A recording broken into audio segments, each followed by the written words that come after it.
안녕하세요. 박혜욱입니다. 자, 추석 연휴 잘 보내고 있으신가요? 우리가 가족과 시간을 보내는 것도 중요하지만 투자자로서 추석 때 이거만큼은 놓치지 않고 확인해야 하는 부분들이 있어서 이렇게 추석에 찾아뵙게 되었습니다. 자, 추석 기간 9월 14일, 주말 포함하여 18일까지 약 5일인데요. 해당 추석 기간 동안 꼭 확인해야 하는 것이 바로 ESMO, 유럽 종양 학회입니다. 자, 그래서 이제 추석이어도 투자자라면 종양학회는 꼭 체크하시길 바라겠습니다라는 제목으로 인사를 좀 드리는데요.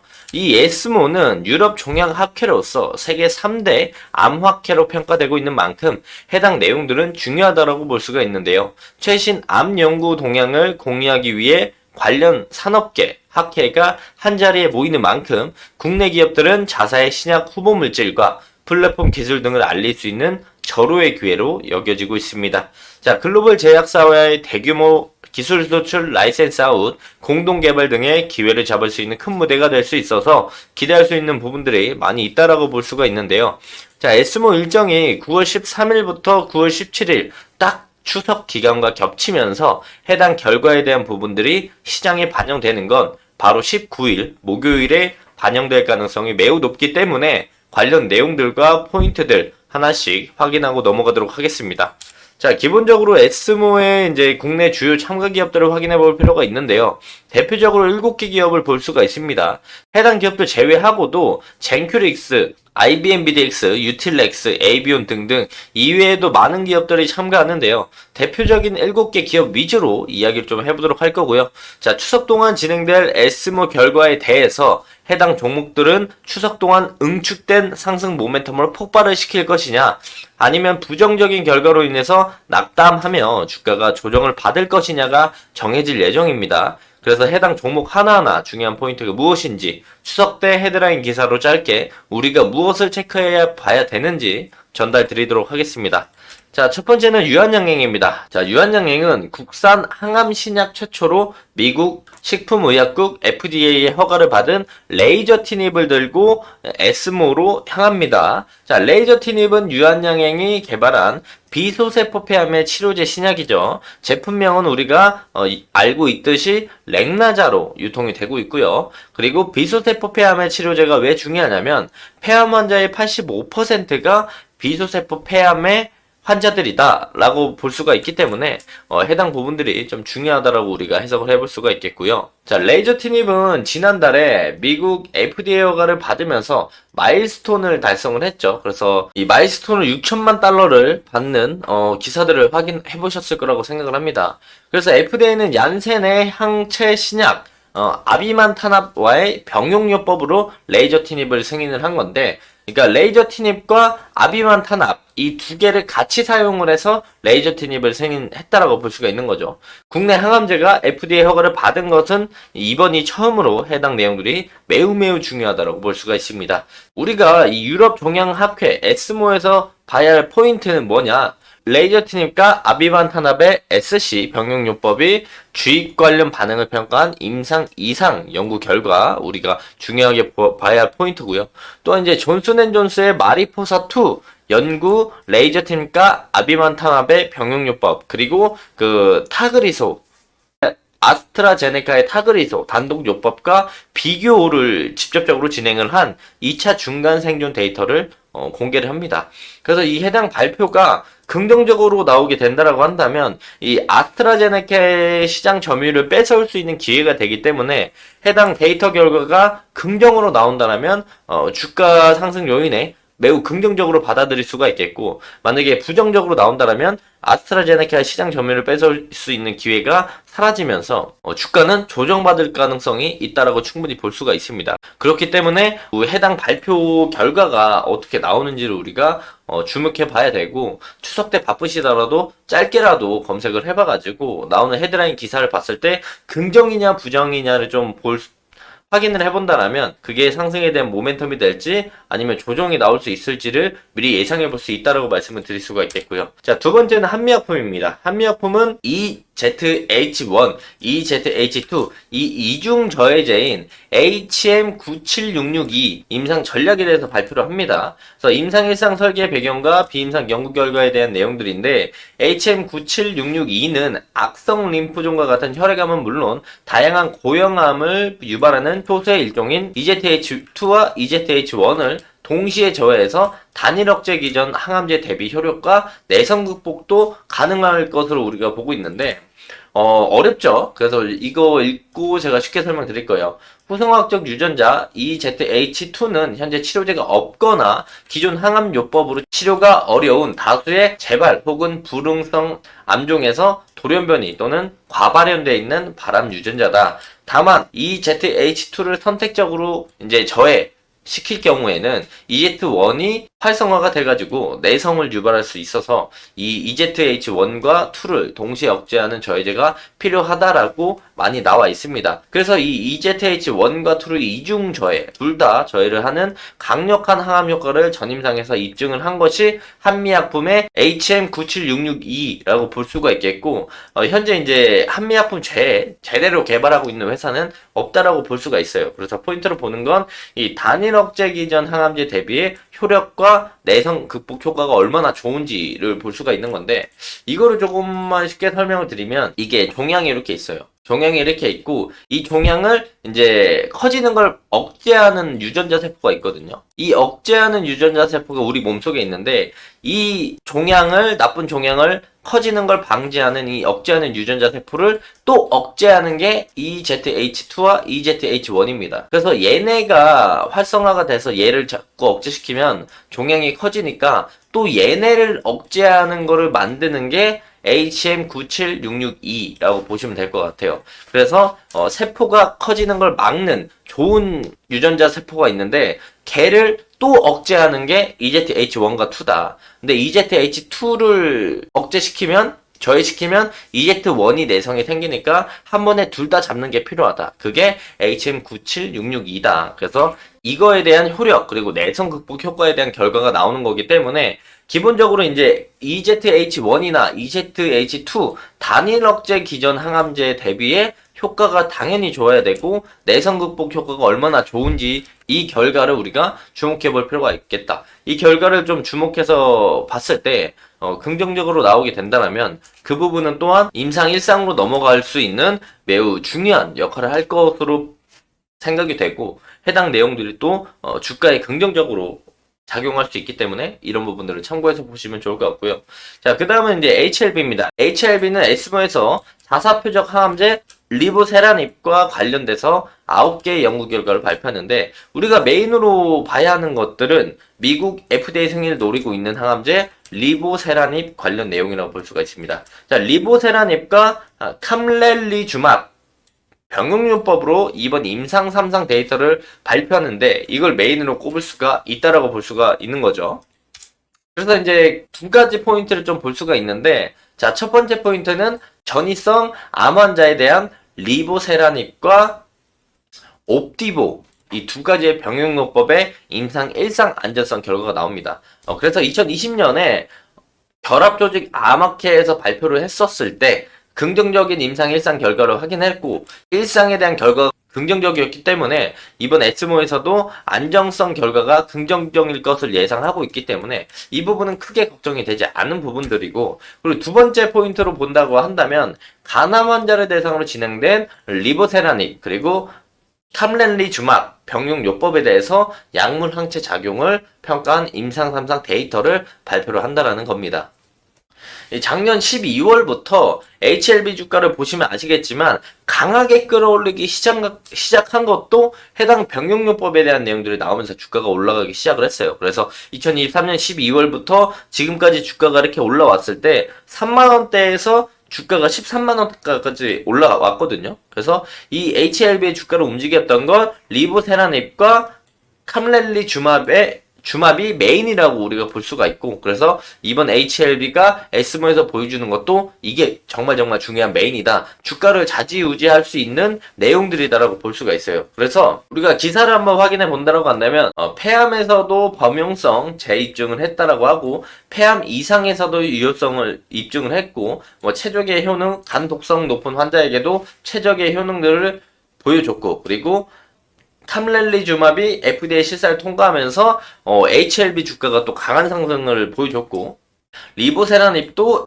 FDA 제출에 대한 부분들로 인해서 주가가 강한 상승들을 보여줬었다. 그래서 주가가 3만원 하던 주가가 HLB 주가가 13만원까지 이렇게 올라가는 모습들을 보여줬는데, 그리고 나서 주가가 급락을 하는 모습들을 보여줬어요. 왜 급락을 했느냐?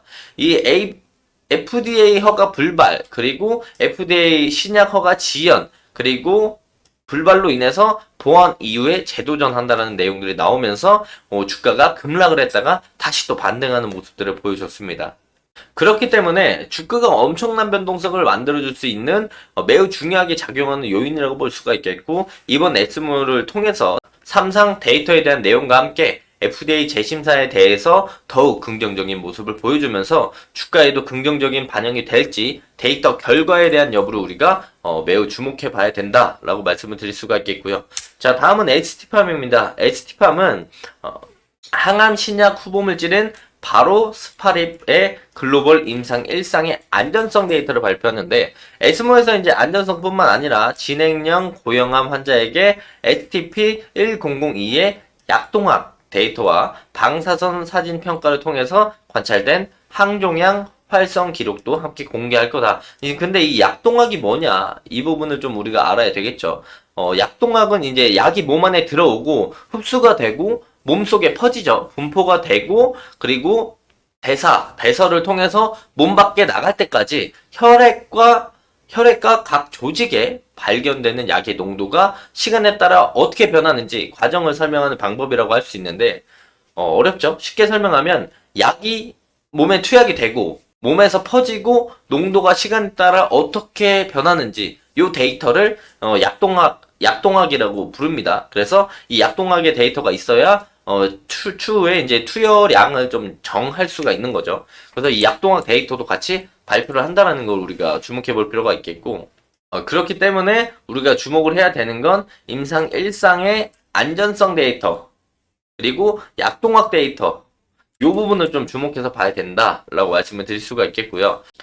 추가적으로 좀 더 말씀을 드리면, 해당 바로스파립, 바로스파립에 관련 내용으로 주가가 상승 모멘텀으로 작용을 받았던 건 2019년 하반기부터 IND 승인 관련된 내용으로 상승 모멘텀으로 작용을 했어요. 그리고 나서 이 바로스파립에 관련된 내용들이 하나도 나오지 않고 있다가 최근에 생물보안법 관련된 내용으로 주가가 올라가는 모습들을 보여줬지만, 이번 데이터 발표를 통해서 앞으로 임상 2상, 그리고 임상 2상 IND, 그리고 1상 결과에 따른 2019년 이후에 이 바로스파립으로 인한 상승 모멘텀이 주가에 반영될 수 있을지 여부를 우리가 좀 주목을 해봐야 된다. 근데 ST팜은 에스모 관련된 바로스파립 외에도 생물보험법이라던가 아니면 고객사 제론의 이메텔스타트의 FDA 승인 기대감도 있으니까 해당 내용들도 참고해서 ST팜의 이제 요번 에스모 결과를 기다려보는 게 좋을 것 같다라고 말씀을 드릴 수가 있겠고요.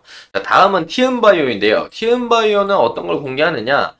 TU2218, 그리고 면역 항암제인 키트루다, 병용 투여 임상 1비상의 안전성 데이터랑 진행성 고형암 환자들에 대한 항암 반응 등을 공개한다. 자, 그래서 티움바이오의 포인트는 무엇이냐? 바로 해당 임상 1비상 중간 데이터는 ASCO 2024에서 공개를 했었고, 안전성 데이터랑 항암 반응이 어떤 결과를 가져오느냐가 매우 중요한 포인트인데, 임상 1비상을 통해 현재까지 췌장암, 항문암, 폐암 환자들에게 부분 관해를 확인한 바가 있습니다. 이 부분 관해라는 게 뭐냐면 완전 관해랑 부분 관해로 나뉘어요. 완전 관해는 관찰되었던 모든 종양이 완전히 없어지고 4주 간격으로 2번 관찰을 했는데 또 종양이 발생이 안 되면 완전 없어졌다 해서 완전 관해라고 부르고, 이 부분 관해는 뭐냐면 4주 간격으로 2번의 관찰을 했는데 지금 보여지는 종양들이 절반 이상 감소를 보였으면 부분 관해라고 이야기를 합니다.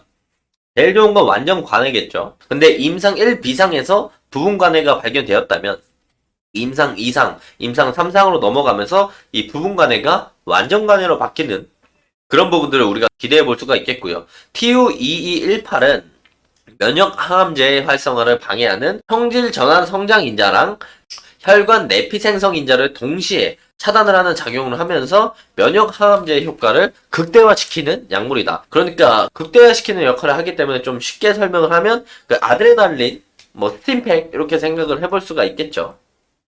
자, 그래서 이제 티움바이오의 포인트는 무엇이냐? 이 임상 1 비상 중간 데이터는 ASCO 2024에서 공개를 했어요. 지금의 포인트는 안전성 데이터랑 항암 반응이 어떤 결과를 가져오느냐가 매우 중요한 포인트고, 해당 안전성과 항암 반응 결과에 따라 긍정적으로 진행이 된다면 임상 2A상에 대한 부분들도 우리가 주목해 볼 수 있다. 또한 상승 모멘텀으로 작용할 가능성도 우리는 주목해 볼 수가 있다라고 말씀을 드릴 수가 있겠고, 다음은 네오 이뮨텍인데, 네오 이뮨텍은 에스모에서 카트 치료제와 자사 면역 치료제 NTI7을 병용을 해서 임상 1 비상의 중간 결과를 발표를 합니다. 이 중간 결과가 사실상 결과는 나와 있어요. 그래서 이 내용들을 5분간 구두로 이제 발표를 진행을 하는데, 이 비세포 림프종 환자에 대해서 확보한 데이터들을 공개하는 내용입니다. 이 ORR 81.1%로 아까 봤죠? 우리가 완전관해랑 부분관해에 대해서 설명을 드렸는데, 완전관해 7명, 부분관해 2명으로 나타났다. 이 부분을 우리가 주목해 볼 필요가 있는 거고, 여기서 하나 더 말씀을 드리면 이 ORR 81%가 대단한 겁니다.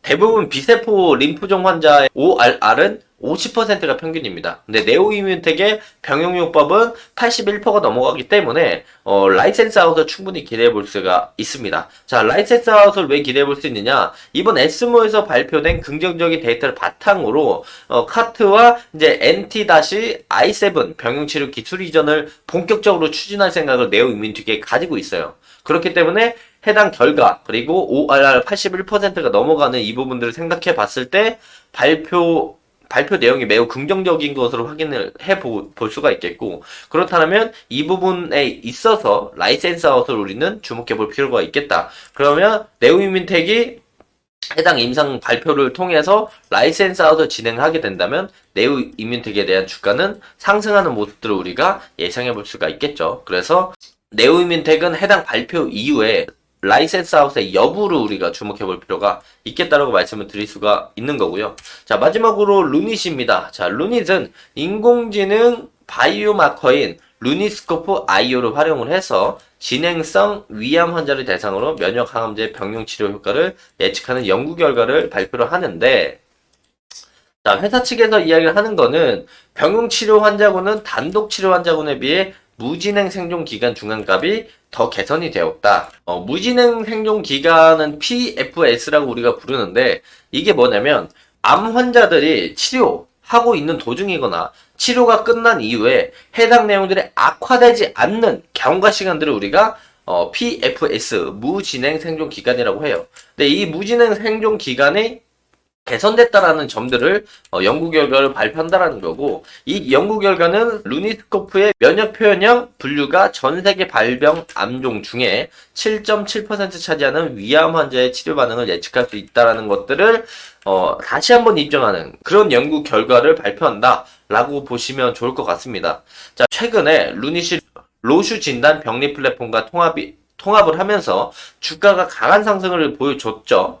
주가가 강한 상승 모멘텀을 만든 만큼에 이번 에스모에서 연구 결과 발표로 인해서 추가적인 플랫폼 통합, 그리고 MOU 관련 소식들을 우리가 기대해 볼 수 있겠다. 그래서 루닛은 관련된 내용들의 발표를 주목하는 게 아니고, 발표 이후에 추가적인 로슈 진단 병리 플랫폼 통합 관련된 내용들로 주가가 최근에 오른 것처럼 관련된 통합 아니면 MOU 관련 소식들을 우리가 기대해 보면서 루닛을 보셔야 된다라고 말씀을 드릴 수가 있는 겁니다.